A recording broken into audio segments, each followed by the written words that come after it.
हिस्से वाली कुर्बानी करवाना कैसा है। कोई कहता है गोश्त वाली कुर्बानी की कीमत 3000 या 4000 और बगैर गोश्त वाली 1500 1000। क्या इस तरह की कुर्बानी हो जाती है?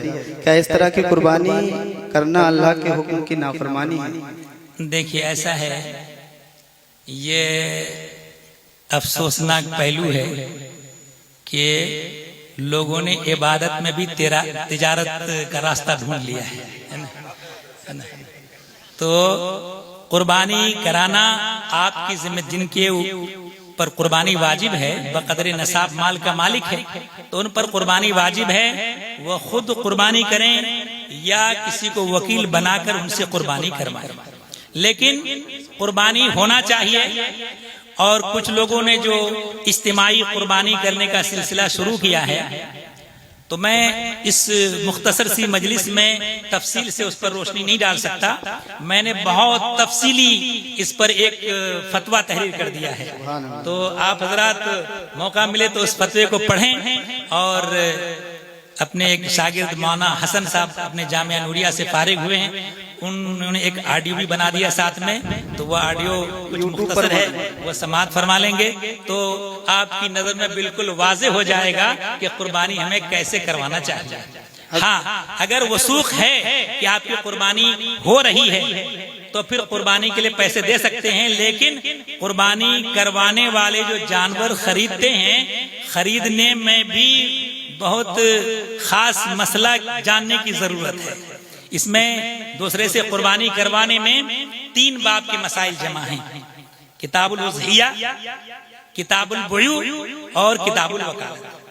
तीनों बाब के मसाइल की मारिफत हो, उसके बाद ही अगर कुर्बानी करवाए तो कुर्बानी सही होगी, वरना तो बेशतर लोगों की कुर्बानी होती नहीं है, जायज़ जाती है। हज़रत कुर्बानी का निसाब भी बयान फरमा देते, क्या निसाब? देखिए, एक है ज़कात का नसाब और एक है कुर्बानी का। मिकदार में दोनों बराबर है, 52.5 तोला चांदी या 7.5 तोला सोना। असल में जिस जमाने में नसाब मुकर्रर हुआ था, उस वक्त 7.5 तोला सोना और 52.5 तोला चांदी कीमत के लिहाज से दोनों बराबर थे। अब इस जमाने में 52.5 तोला चांदी की कीमत बहुत कम हो गई है, 7.5 तोला सोना की कीमत बहुत ज्यादा, लेकिन शारे ने जो मुकर्रर कर दिया रहेगा वही, उसमें कोई तब्दीली नहीं कर सकता। अगर किसी के पास 52.5 तोला चांदी हो या उसके बराबर कोई दूसरा माल मौजूद है जो जरूरियात जिंदगी से जायद है, ओढ़ने पहनने के कपड़े, रहने के लिए मकान, चलने फिरने जाने के लिए सवारी, बर्तन वगैरह, लिहाफ, बिस्तर, ये इंसानी जरूरियात हैं। इनके अलावा अगर कोई सामान है और जिसकी कीमत 52.5 तोला चांदी है, तो उसके ऊपर कुर्बानी वाजिब है, उस पर सदक़े फित्र भी वाजिब है।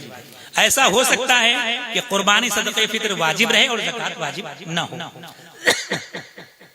ज़कात जो है वो माल तिजारत पर है और सोना चांदी रुपया पैसा पर है, और दीगर सामान उस पर ज़कात नहीं है। किसी का मकान बड़ा है, एक हिस्सा सर्दी गर्मी के लिए काफी हो जाता, दूसरा हिस्सा जरूरत से जायद है, उस पर अगरचे ज़कात फर्ज नहीं है मगर कुर्बानी वाजिब, उसकी कीमत जोड़ ली जाती है। 3 जोड़े कपड़े, एक जोड़ा पहनकर आदमी कामकाज करता है, दूसरा पहन करके बाजार जाता है, नमाज में जाता है, तीसरा पहन के शादी ब्याह में शिरकत करता है। ये 3 जोड़े जरूरत के हैं। 3 जोड़े से जायद कपड़े हैं, उनकी कीमत जोड़ ली जाए, 52.5 तोला चांदी के बराबर हो जाए तो उस पर कुर्बानी वाजिब है, सदक़े फित्र वाजिब है। कितने पैसे होना चाहिए कि उस पे जो है निसाब हो जाए? किसी के पास दोनों चीजों में से थोड़ी थोड़ी सी चीजें हैं, अगर दोनों चीजें मिला करके, रकम को शरीयत ने फिक्स नहीं किया है, नसाब में चांदी को फिक्स किया है 52.5 तोला। 52.5 तोला का मौजूदा वजन ये 612 ग्राम 360 मिलीग्राम है। 612 ग्राम 360 मिलीग्राम चांदी की कीमत जोड़ लें कुर्बानी के दिन, यानी 10वें ज़िलहिज्जा को के क्या दाम है और उतना पैसा उसके पास है या दूसरा माल है, तो कुर्बानी उसके पर वाजिब है। और चूंकि सोना का ये चांदी का दाम घटता बढ़ता रहता है, तो उसके लिए कोई रकम फिक्स करना तो मुश्किल है, वो मालूम ही करना पड़ेगा बाजार से कि कितना चांदी का रेट चल रहा है। क्रेडिट कार्ड का इस्तेमाल करना कैसा है और इसमें जो शर्तें बताई जाती हैं कि मुतय्यना वक्त पर रकम जमा नहीं की तो ब्याज देना होगा, तो क्या ये सूदी मामला के ऊपर राजी होना होगा?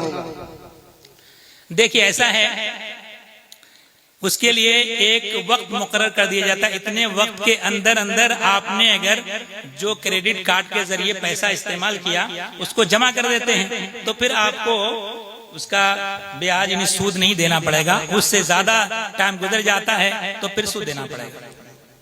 तो एक एतबार से उस सूद के ताल्लुक से अपनी तरफ से इतनी रजामंदी तो है कि हम अगर अदा नहीं कर सकेंगे तो सूद देंगे। लेकिन अगर कोई आदमी अपने बैंक में इतना बैलेंस है या तिजारत में इतना पैसा है कि वक्त के अंदर अंदर वो जमा कर सकता है तो सूद की आफत से बच तो जाएगा, लेकिन वो एक तरह से रजामंदी तो पाई जा रही है इसमें। बेहतर क्या होगा, इस्तेमाल करना चाहिए नहीं, बचना बेहतर है। एक सवाल यह है, कुछ लोग शौक में सोने की चैन पहनते हैं, उसके लिए क्या हुक्म है? और आम तरीके से घुटनों को खोलकर ऊपर तक और नेकर वगैरह पहनकर रास्ते में घूमते हैं, मना करने पर अमल नहीं करते हैं, ऐसे लोगों के लिए शरीयत में क्या वही? सबसे पहले तो सोने की चैन, औरतों के लिए तो सोना चांदी के जेवरात की इजाजत है, मगर उसमें भी शर्त है कि सोना और चांदी का हक अदा करें। यानी अगर नसाब को पहुंच जाए तो ज़कात दें, और अगर नसाब से कम है तो माफ है। और मर्दों के लिए सोना चांदी के जितने जेवरात तलब्बुस ये नाजायज हराम है। अलबत्ता कुछ चीजों का मर्दों के लिए इस्तिस्ना है, यानी चांदी की अंगूठी वजन 4.5 माशा से कम हो और उसमें एक नग पड़ा हुआ हो। और ये भी याद रखिए कि नग बिल्कुल नहीं है तब भी नाजायज है, और एक से ज्यादा नग है तब भी नाजायज है। वजन 4.5 माशा से ज्यादा है तब भी नाजायज है।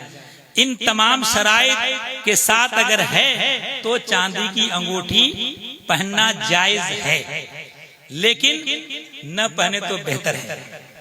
अल्लामा शामी रद्दुल मोहतार में फरमाते हैं कि 3 ही आदमी अंगूठी इस्तेमाल करता है, अल सुल्तान, अल काजी, अल अहमद, है ना। यानी सुल्तान, असल में अंगूठी पहले जमाने में जो नग है वो मुहर लगाई जाती थी, उसमें नक्श होता था, और सुल्तान को जरूरत पड़ती थी मुहर लगाने की। काजी सरो फैसला सादर करने में उनको जरूरत पड़ती थी। और जो तीसरा है वो बेजरूरत है, तो बेजरूरत वही होगा जो बेवकूफ हो, है ना। तो हजरत सोने की चैन जो है ये मर्द के लिए नाजायज है। अलबत्ता मर्द अगर सोने के बटन कुर्ते के लगाना चाहें तो उसका इस्तिस्ना है, जायज है, मगर एक बटन से दूसरे बटन को मरबूत करने के लिए चैन जायज नहीं है। सिर्फ बटन सोने के मर्द इस्तेमाल कर सकता है, और छड़ी वगैरह तलवार का दस्ता चांदी का इस्तेमाल कर सकता है, उसका इस्तिस्ना है। तो इसलिए जो जायज चीजें हैं वो आप कर सकते हैं, लेकिन कुछ लोग सोने की अंगूठियां और गले में चैन मर्द इस्तेमाल करते हैं, नाजायज हराम है, इनसे बचना जरूरी है, फर्ज है। हजरत इसका इत्तिकाब करने वाला गुनाह में दाखिल होता रहेगा। कुछ लोग ये कहते हैं कि नमाज के वक्त उतार लेते हैं, उसके बाद फिर नमाज के बाद फिर पहने रहते हैं, तो ये कसरत के साथ पहनना गुनाह में दाखिल होगा। देखिए उसका इस्तेमाल ही नाजायज है, और नमाज मकरूह उसी नाजायज के इर्तिकाब की वजह से हो रही है, नमाज नाजायज मकरूह हो रही है। तो ऐसा नहीं है कि नमाज के वक्त उतार लिया तो अब बाद वक्त पहन लिया, तो बाद को जो इस्तेमाल करेंगे तो इस्तेमाल तो नाजायज है ना। तो नमाज के वक्त इस्तेमाल नाजायज हो और दूसरे वक्त इस्तेमाल जायज हो, ऐसा नहीं है। और एक मसला आपने इसमें यह भी पूछा है कि कुछ लोग नेकर पहन के इधर उधर घूमते हैं। देखिए शरीयत ने मर्द के लिए नाफ से लेकर घुटने तक, घुटना शामिल है, नाफ से लेकर घुटने तक इतने हिस्से को औरत करार दिया। औरत का माना ही है छुपाने की चीज। ये जो आप हजरात जो औरत कहते हैं वो औरत इसलिए कहते हैं कि सर से पैर तक वो छुपाने की चीज है, और मर्द के लिए औरत नाफ से लेकर घुटने तक इतना हिस्सा मर्द के लिए औरत है। तो नाफ से घुटने तक छुपाना फर्ज है, दूसरों के सामने उसका खोलना नाजायज और हराम है। अगर कोई आदमी ऐसा करता है तो वो फासिक मौलिन है और इस काम से बचना उसके ऊपर फर्ज और जरूरी है। एक सवाल हजरत ये है, आजकल लोग ऑनलाइन खाना मंगवाते हैं, उसमें गोश्त भी मंगाते हैं और ये मालूम नहीं है कि लाने वाला मुसलमान है या गैर मुस्लिम, और ये भी मालूम नहीं कि कंपनी मुस्लिम की है या गैर मुस्लिम की। देखिए, इस मसले में एक तो है फतवा और एक है एहतियात। फतवा तो ये है कि आपने गोश्त मंगवाया और जिसने ला के दिया वह मुसलमान की दुकान से ला के दिया, उसने यह कहा कि हमने मुसलमान की दुकान से आपके यहाँ गोश्त या कोई भी सामान ला के दिया, तो उस सूरत में उसका खाना जायज है। लेकिन इस जमाने में लाने वाला कौन कैसा है, तो एहतियात का तकाजा यह है कि उससे बचा जाए। जवाज अलग चीज है लेकिन एहतियात साथ में अलग चीज है, तो एहतियात का तकाजा यह है कि बचे उससे। सिर्फ मुसलमान की दुकान का होना काफी है या उसमें अपने मजहब के बदअकीदा लोगों की भी दुकानें होती हैं तो उनके ज़बीहे के बारे में? ऐसा है, बदअकीदा ऐसा बदअकीदा जिसकी बदअकीदी हद्दे कुफ्र तक पहुंची हुई है, तो वो काफिरे असली काफिरे मुजाहिद से ज्यादा उनसे बचने का हुक्म दिया गया है शरीयत में, है ना। तो वह तो काफिरों ही के साथ मुल्हक है जिनकी बदअकीदगी हद्दे कुफ्र तक पहुंच गई है। क्या बगैर वुजू के छोटी सूरतें छू सकते हैं, मसलन सूरह यासीन शरीफ, सूरह मुल्क, सूरह फातिहा वगैरह?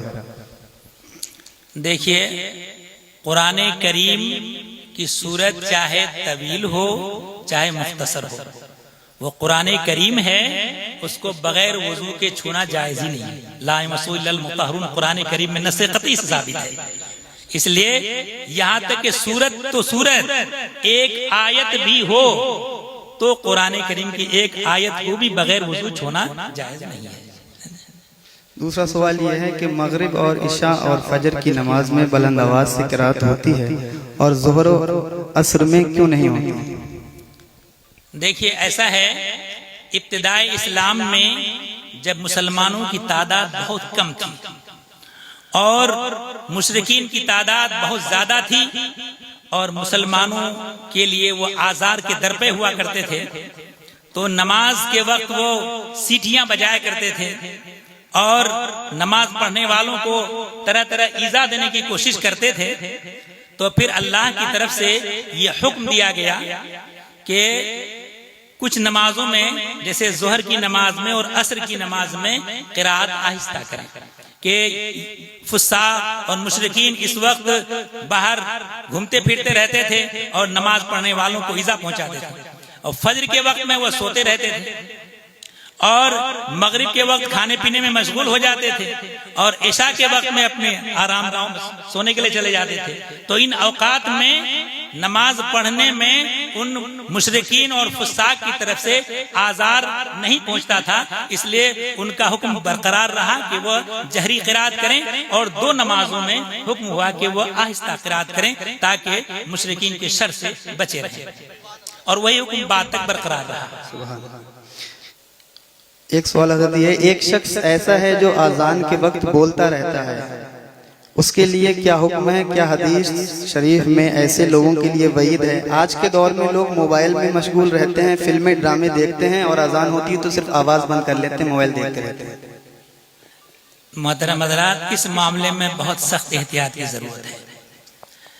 अजान सुन्नत के मुताबिक दी जाए तो अजान के वक्त दुनियावी बोलचाल तो दुनियावी बोलचाल, यहाँ तक कि कोई आदमी कुरान करीम की तिलावत कर रहा है तो उसे हुक्म है कि उतनी देर के लिए कुरान करीम की तिलावत मौकूफ कर दे। जब कुरान करीम की तिलावत मौकूफ करने का हुक्म है तो फिर बोलचाल की इजाजत कहाँ से हो जाएगी?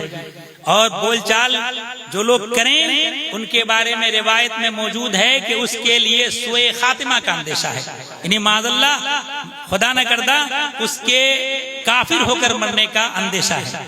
इसलिए अपने ईमान की सलामती चाहते हैं तो अजान के कलेमात का जवाब दें। और एक मसला आपने पूछा नहीं मगर मैं बता देता हूँ, जो अजान कही जाती है तो अजान के कलेमात का जवाब देने के ताल्लुक से फुक़हा किराम के दो कौल हैं। एक तो यह है कि उतनी देर चुप रहना वाजिब है, और दूसरे फुकहा का कौल है कि जवाब देना भी वाजिब है। यानी अगर मुअज्जिन अल्लाह अकबर कहता है तो आप भी सुनकर अल्लाह अकबर उन कलिमात को दोहराएं, तो दोहराने का हुक्म दिया गया है। तो बाज फुकहा के नजदीक जवाब देना वाजिब है, और दूसरे फुकहा के नजदीक अगर जवाब नहीं दिया, उन कलिमात को नहीं दोहराया, खामोश रहा, तब भी वाजिब पर अमल हो गया। तो बेहतर यह है कि कलिमात का जवाब दें, कि इख्तिलाफ उलमा से बचना यह बेहतर होता है। हजरत एक सवाल यह है, नमाज पंजगाना की जमात में इमाम के करीब किन लोगों को खड़ा होना चाहिए? देखिए, इमाम के पीछे खास तौर पर, और इमाम के पीछे जो शख्स है उनके दाहिने बाएं, ऐसे आदमी को होना चाहिए। अगर किसी वजह से इमाम को अपनी मुसल्ले इमामत से हटना पड़ जाए, वजू टूट जाए, नक्सिर फूट जाए, किसी फुड़िया वगैरह से खून निकल आए, तो ऐसी सूरत में वो दूसरे को खलीफा बनाएगा ताकि बाकी मानदा नमाज पूरी कर दे। तो ऐसे आदमी को होना चाहिए जो इमामत भी कर सके और उनके पीछे नमाज जायज है, अहले इमामत होना चाहिए। सैयद साहब ने एक सवाल पूछा है कि ये जो कोल्ड ड्रिंक वगैरह है, स्प्राइट है, थम्स अप वगैरह, इनका पीना चूंकि ये यहूदी प्रोडक्ट बताया जा रहा है, और जो हिंदुस्तान की कोल्ड ड्रिंक है कैंपा वगैरह, इसके ताल्लुक से कुछ? देखिए, ऐसा है कि ये एक मशरूब है, इसमें नाजायज चीज शामिल होने का यकीन तो नहीं है, तो हराम तो नहीं, कहीं हराम ले आए नहीं तो नहीं है, लेकिन इसको जो आप पिएंगे तो जाहिर सी फ्री में तो मिलता नहीं, खरीद के पिएंगे। जब खरीद के पिएंगे तो इसका पैसा बेशतर यहूदी को जाता है, और यहूदी उस पैसा को हासिल करके मुसलमानों के कत्लेआम में उस पैसे को सर्फ कर रहा है। तो अगर मुसलमानों ने एहतिजाज के तौर पर इन मशरूबात से बचने का अगर हुक्म दिया है, तो यह ऐन इस्लाम के मसलहत के तकाज़े के मुताबिक है। इसलिए मुसलमानों को चाहिए कि उन यहूदी के जो मसनूआत हैं उनसे, उनको उनके खरीदने से अपने को बचाया जाए। अस्सलाम वालेकुम वरहमतुल्लाहि वबरकातुहू। मैं यहाँ अदबन एक बात अर्ज कर दूं, बहुत सारे लोगों के जहन में ये चीज़ चलती होगी कि ये सवाल और जवाब हो रहे हैं, टाइम ज़्यादा हो रहा है, जलसा आगे बढ़ रहा है, तकरीरें होनी है, लेकिन जहाँ तक मैं समझता हूँ कि इससे अच्छी तकरीर और इससे अच्छी इस्लाह हो ही नहीं सकती किसी की। यह अहम मालूमात हो रही है। मैं हजरत की बारगाह में एक सवाल करता हूँ और हजरत उसका जवाब दें, इंदल्ला माजूद हूँ। मर्द के इंतकाल के बाद औरत जो इद्दत करती है, तो उसकी इद्दत का सही तरीका क्या है? क्या इद्दत पर्दे को कहते हैं या किसी और चीज का नाम है?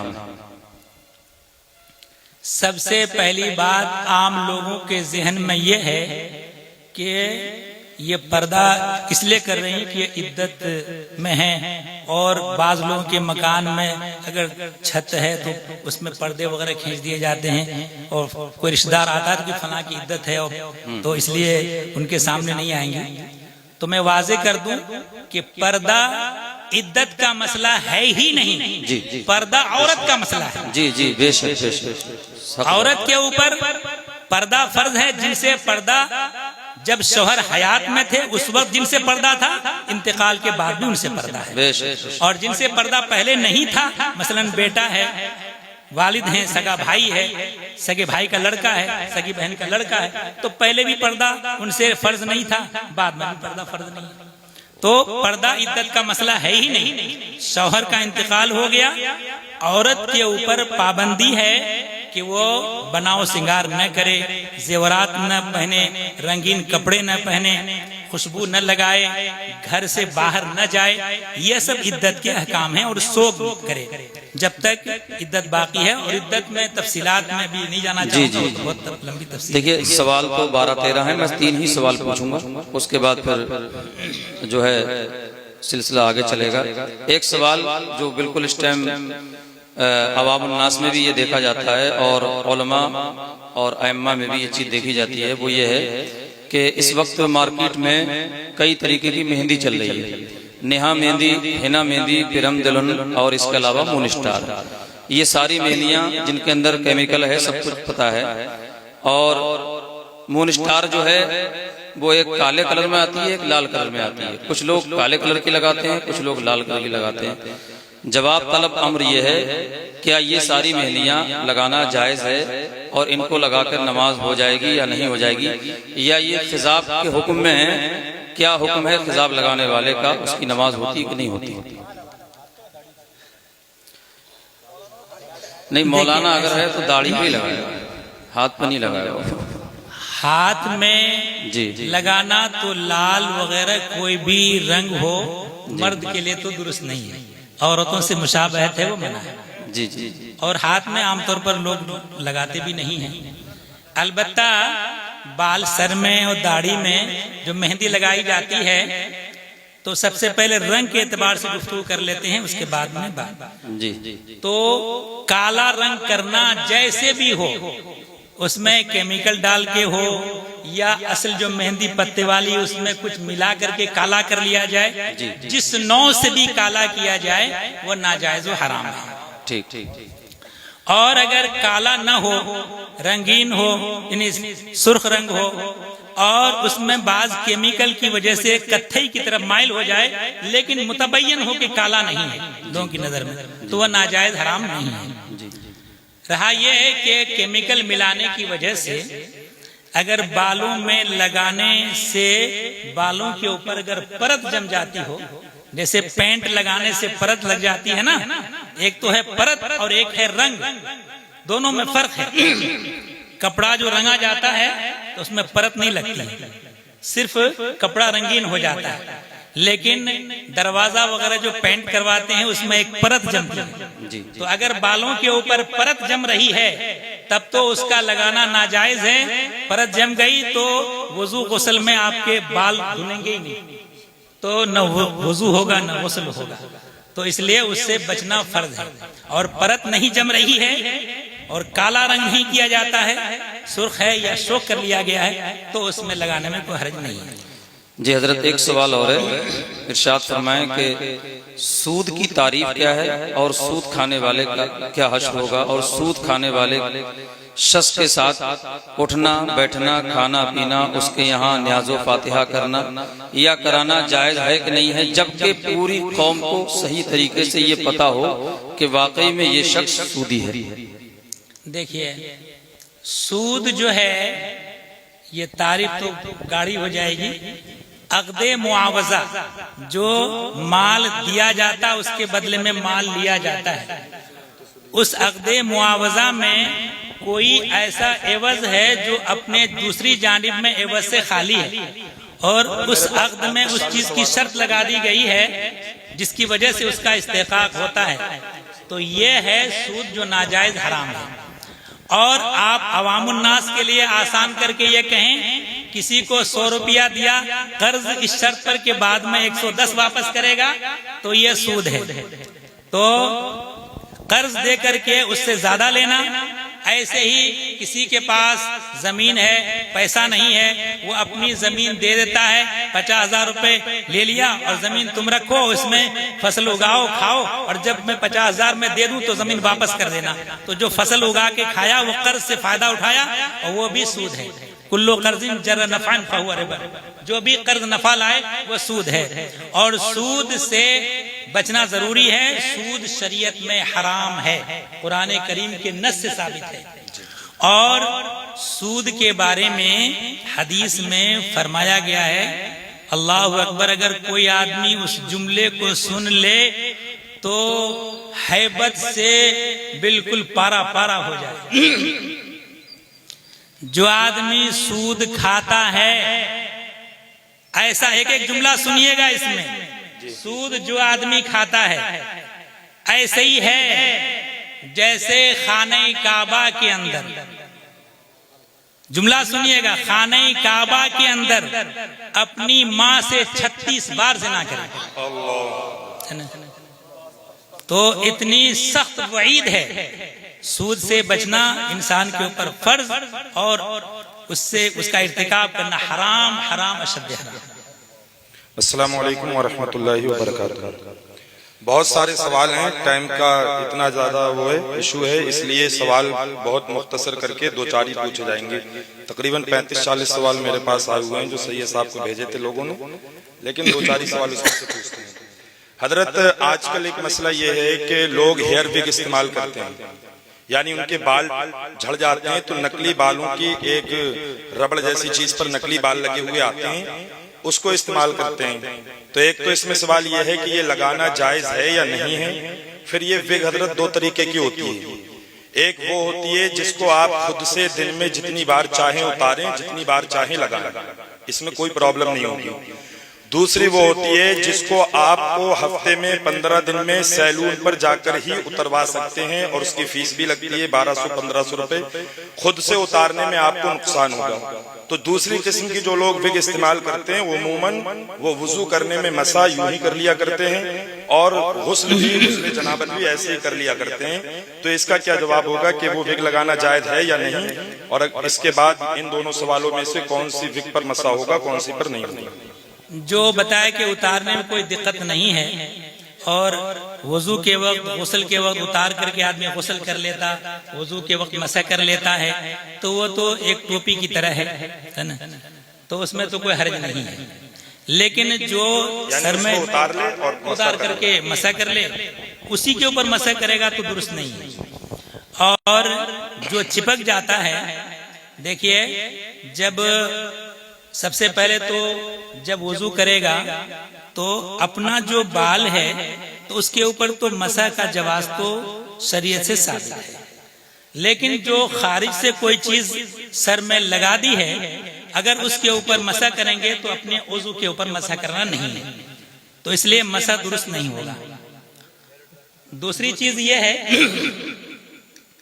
कि गुस्ल करेंगे वो चिपका दिया जाएगा, तो नहाने के वक्त सर में पानी डालेंगे तो जितना हिस्सा सर में जो चिपका हुआ है उतने हिस्से में पानी नहीं जाएगा।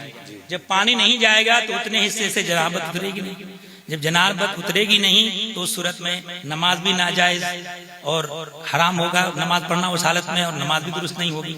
तो इसलिए ऐसे विग को इस्तेमाल करना शरीयत में जायज नहीं है। हजरत, इसी से मुताल्लिक एक सवाल ये है कि इसकी दूसरी सूरत ये है कि हेयर ट्रांसपेरेंट करा लेते हैं, क्या बोलते हैं उसको? हाँ, वो उसके करा लेते हैं। सेमिनार में वो मसला ज़ेरे बहस है।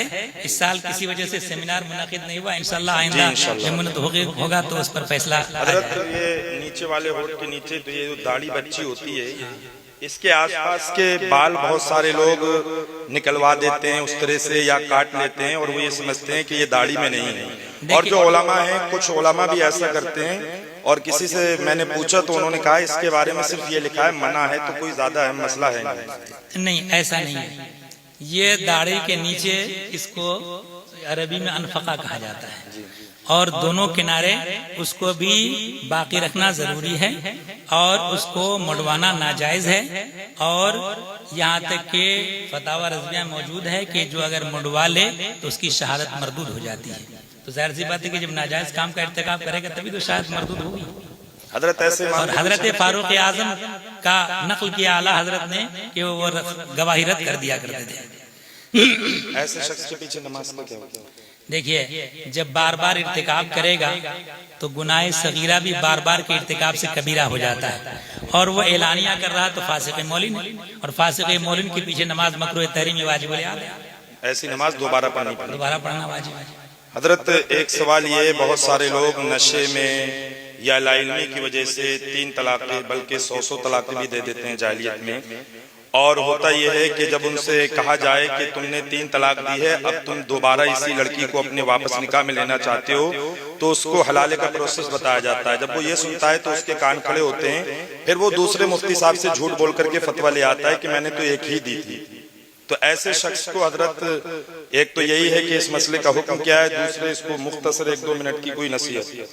देखिए, ऐसा है, तलाक अगर 3 दे दे, चाहे नशे में दे या बगैर नशे के दे, गुस्से में दे या रजामंदी से तो कम ही कोई तलाक देगा। गुस्से में देता है तलाक, तो किसी हालत में दे तलाक पड़ जाती है।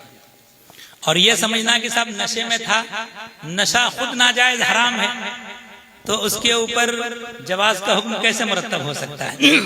और फ़िक़्ह की किताब में आम में कुतुब फ़िक़्ह में मौजूद है तलाक़ सकरान वाक़िअ कि नशा वाले की तलाक वाक़ है, तो उस सूरत में कोई शक की गुंजाइश नहीं है, तलाक वाक़ हो जाती है। और एक बात याद रखिए, 3 तलाक देने से बीवी हराम हो जाती है, और हराम हो गई मिसले अजनबिया है, और अजनबी औरत से कोई माज़ल्ला अगर इर्तिकाब कर ले तो वह ज़िना है, मुर्तकिब हराम है, फासिक मौलिन है, फासिक है।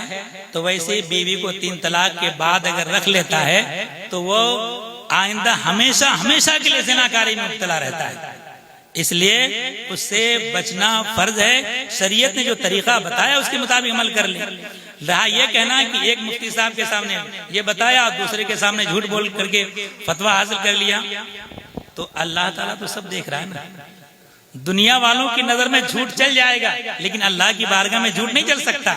अल्लाह सब कुछ देख रहा है, तो इसलिए खुदा का खौफ दिल में रखो, दुनिया वालों का खौफ से कुछ नहीं होता, अल्लाह का खौफ दिल में रखना चाहिए।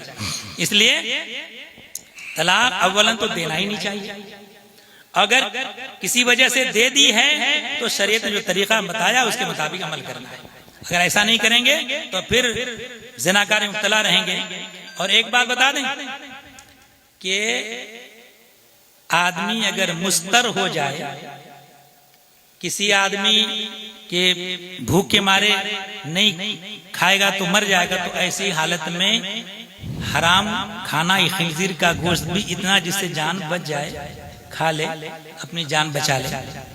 किसी आदमी ने इकरार किया कि खिंजीर का गोश्त खाओ नहीं तो तुम्हें कत्ल कर देंगे, और हालत उसकी ऐसी ही हो कि अगर नहीं खाएगा तो कत्ल कर देगा, तो अपनी जान बचाने के लिए खिंजीर का गोश्त खा सकता है।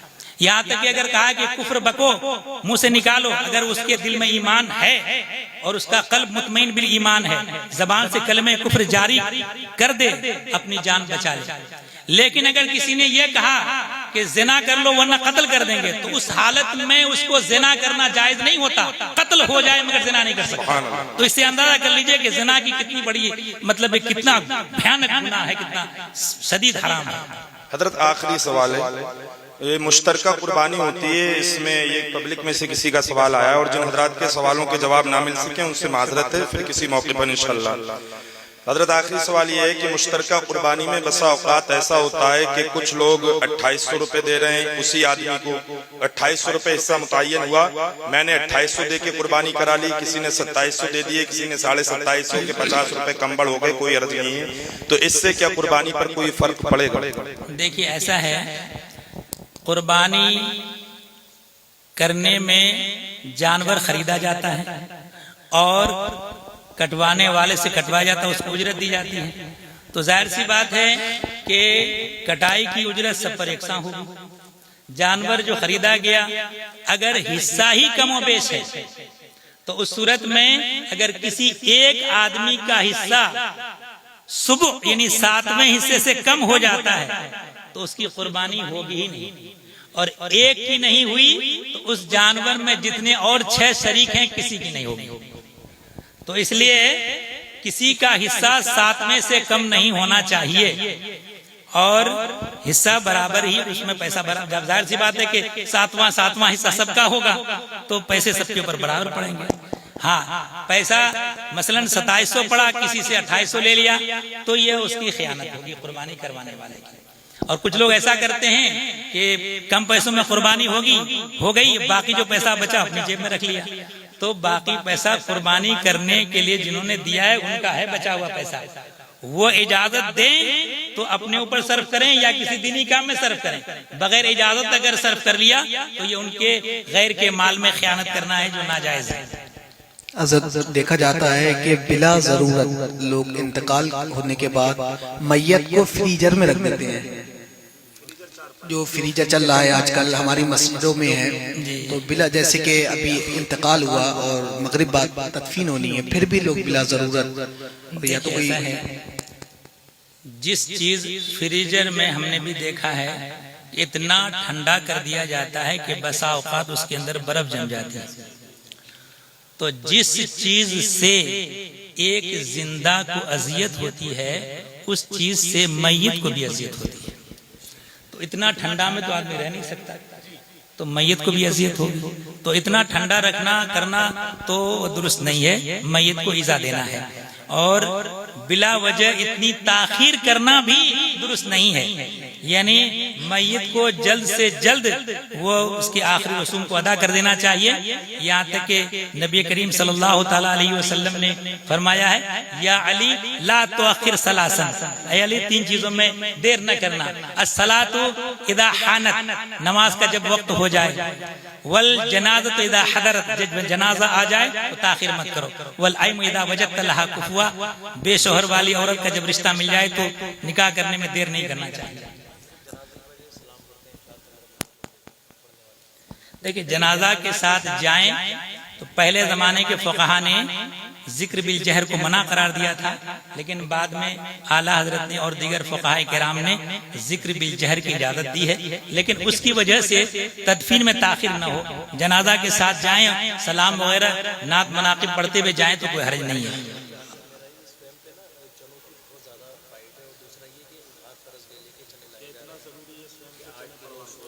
देखिए, ऐसा है, ये जो सेम में फातिहा में अनवा की चीजें तैयार की जाती हैं, ये न फर्ज है, न वाजिब है, न सुन्नत मुअक्कदा है, एक अम्र मुस्तहब है। और अम्र मुस्तहब के अदा करने के लिए आदमी इतना मशक्कत से दो चार हो जाए कि कर्ज लेने की नौबत आ जाए, ये मुस्तहसन नहीं है।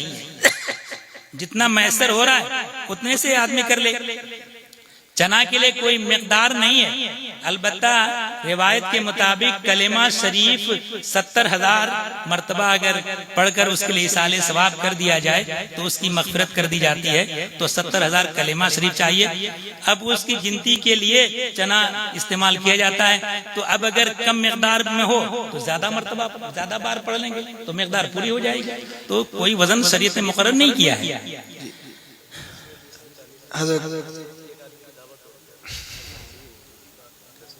चलिए, वो देखिए, ऐसा है, हदीस में आला हजरत ने जो हदीस शरीफ नकल फरमाई है, अल तकरीब लिस्सुरूर ला लिस्सुरूर, तकरीब ये खुशी के मौके के लिए है, गम के मौके के लिए नहीं है। और आपने रिश्तेदार अहबाब को दावत दी तो तकरीब हो गई। ये इसाले सवाब कब है? जब आप गुरबा मसाकिन को बुलाएं और कुछ रिश्तेदार भी आ जाएं तो हर्ज नहीं है, लेकिन असल जो है गुरबा मसाकिन के लिए ही आप इंतजाम करें तो फिर वो इसाले सवाब है, वरना तो फिर तकरीब हो जाएगी और तकरीब से बचना चाहिए। हज़रत, हमारे यहाँ इलाके में ये बात को बड़ा गलत समझा जाता है, दूसरी बिरादरी में शादी करने को, तो इसके बारे में क्या शरीयत इजाजत देती है? देखिए, ऐसा है, ये एक मसला शरीयत में कफाअत का है कि लड़की के खानदान वाले खानदान के एतबार से, पेशा के एतबार से जिस हैसियत का है, अगर लड़का पेशा के एतबार से और खानदान के एतबार से भले से दूसरे खानदान का हो, लेकिन उसके मुसावी है या उससे आला है, तब तो कोई हर्ज नहीं, निकाह हो जाता है। और अगर लड़का लड़की के खानदान वालों से कमतर है, जिससे रिश्ता होना लड़की के खानदान वालों के लिए समाजी तौर पर एक आर लाहिक होता है, तो उस सूरत में ये जानते हुए लड़की के कुफू ने अगर इजाजत दे दी निकाह से पहले, तब भी निकाह मुनाकिद हो जाएगा। और अगर निकाह से पहले इजाजत नहीं दी, लड़की ने अपनी मर्जी से कर लिया और वली से इजाजत नहीं हासिल की, तो गैरे कुफू से करेगा तो निकाह मुनाकिद नहीं होगा। अगर कुफू से कर लिया तो निकाह मुनाकिद हो जाएगा।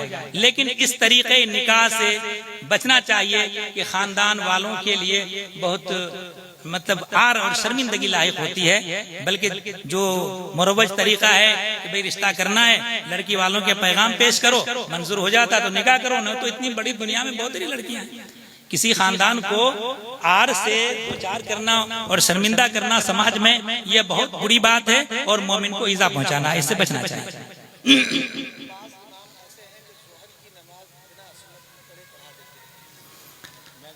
देखिए, ऐसा है सुन्नत जो जोहर से पहले पढ़ी जाती है वह सुन्नत मुअक्कदा है, और इमाम अगर इसकी आदत बना ले तो यह तो सुन्नत मुअक्कदा का तर्क करना है। और कभी कोई जरूरियात इंसानी तकाजा है कि इत्तेफाक से किसी को इस्तिंजा की हाजत हो गई, कोई ऐसा मामला हो गया, अचानक कहीं से आ गया, तो सूरत में मुक्तदी हजरात को भी इतना तहम्मुल चाहिए कि इमाम को सुन्नत मुअक्कदा अदा कर लेने दें, इतनी जल्दी न मचाएं। लोग जो है अवाम के और मुक्तदी की जल्दी मचाने की वजह से ऐसा कर देता है, तो इमाम को इस बात पर मजबूर न करें, भाई 2-3-4 मिनट लगेंगे, 4 मिनट सब्र कर लें, सुन्नत पढ़ने दें, उसके बाद फिर नमाज पढ़ें।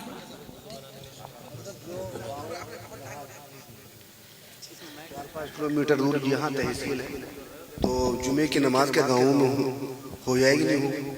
देखिए, ये तो गांव के ताल्लुक से इजमाली हुक्म बता दें कि इमाम आजम से जो मिस्र और शहर की तारीफ जो जाहिर रिवायत के मुताबिक है, वह उस आबादी को शहर कहते हैं कि जिसमें मुतादिद गली कूचे हों, दायमी बाजार हो, और वो जिला या परगना हो जिसके मुतालिक देहात गिने जाते हों, और वहाँ कोई हाकिम हुकूमत की तरफ से मुकर्रर हो जो मुकद्दमात के फैसले करता है।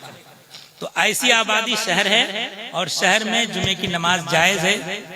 और दूसरी आबादी वह है कि हजरत इमाम अबू यूसुफ से जो रिवायत नादिरा है उसके मुताबिक शहर की तारीफ सादिक आती है, मगर जाहिर रिवायत के मुताबिक तारीफ सादिक नहीं आती है। तो उसके बारे में हालात फरमाते हैं कि लोग अगर पढ़ रहे हैं तो उनको मना न किया जाए, मगर मसला ही बताया जाएगा कि उनको जोहर की नमाज पढ़ना है। और एक और दे है कि हजरत इमाम अबू यूसुफ से जो मरवी है वो भी तारीफ सादिक नहीं है, तो वहां तो जुमे की नमाज पढ़ना ही ना जाए। तो वहाँ जैसे 3-4 घर मिला करके कोई आबादी कोई गांव ऐसा है, तो वहाँ जुमे की नमाज पढ़ना बिल्कुल ही ना जाए, वो मना किया जाए। जी माशाअल्लाह। हजरत एक सवाल है, बहुत देर से मैं सोच रहा हूँ, तो इन्होंने कहा कि सवाल पूछ ही लें, और काफी वक्त हो गया उस सवाल को शायद थोड़ा थोड़ा जहन में है, वो पूछता हूँ मैं। खलेरे बहन भाई की शादी हुई, उनसे एक बच्चा होता है, सास और बहू की लड़ाई होती है, औले का ये केस है, सवाल किया था। तो सास ने कहा बहू से, तू मुझसे लड़ रही है, मैंने तुझे बचपन में दूध पिलाया था, उसका तो ख्याल कर लेती, तो उसके लिए क्या हुक्म है, उससे एक बच्चा भी होगा? देखिए, अगर बचपन में वाकईतन दूध पिलाया, और बचपन से मुराद उस लड़की की उम्र 2.5 साल होने से पहले अगर वाकईतन दूध पिलाया है तो वह लड़की इसकी रजाई बेटी है, और जिस लड़के से उसकी शादी हुई है उसकी रजाई बहन है। रजाई बहन से निकाह हराम है, निकाह होगा ही नहीं। और नादानी में कर लिया है तो मालूम होने के बाद फौरन एक दूसरे से अलहदा हो जाएं। और बच्चा जो पैदा हो गया है वो नादानी में हो गया है, तो बच्चे का तो कोई कसूर नहीं है, लेकिन उनके ऊपर फौरन एक दूसरे से अलहदा होना फर्ज और जरूरी है। जी माशाअल्लाह। अल्लाह इस पर 7 साल लड़की है तो 9 साल की उम्र तक माँ के पास, लड़का है 7 साल की उम्र तक माँ के पास, उसके बाद बाप के पास। जी माशाअल्लाह, बहुत खूबसूरत अब तक का ये प्रोग्राम चला है। दुआ करें अल्लाह इन बुजुर्ग उलमा के कदम की बरकतों से हम सबों को इल्म नाफे की बरकतों से माला माल फरमाए। अब आइए, मैं बहुत ही अदब के साथ, अभी तकरीर होनी है हजरत लामा मुफ्ती अशरफ जिलानी अजहरी साहब क़िबला की, और मैं बता दूं बहुत अजीम खतीब